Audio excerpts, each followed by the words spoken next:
Industrial water treatment, guide to the water market, contact cooling, metals industry.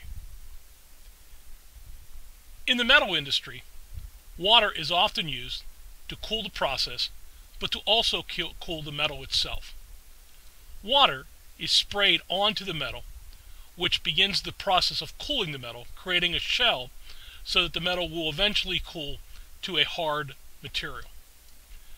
The water is actually sprayed directly onto the metal itself, and this is what is known as contact cooling.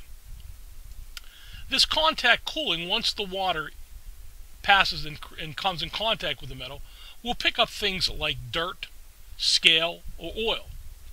And then that water must be clarified or filtered before it can be cooled and then reused back into the process.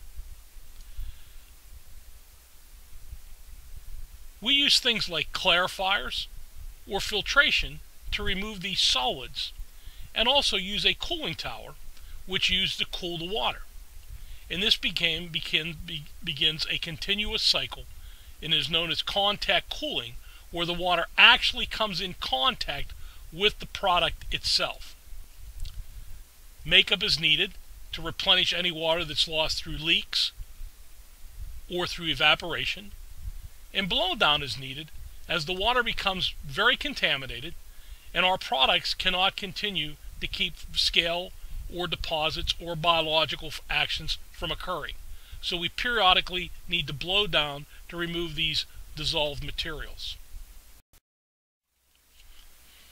The second page outlines some of the products that Brenntag brings to the table for use in contact cooling. And there is a specific guide available that goes through more on the cooling systems that we face in our industry. Again, this is contact cooling specifically for the metal industry, which follows the path of the water through the contact of the metal, through clarification and or filtration, through cooling, back into the process.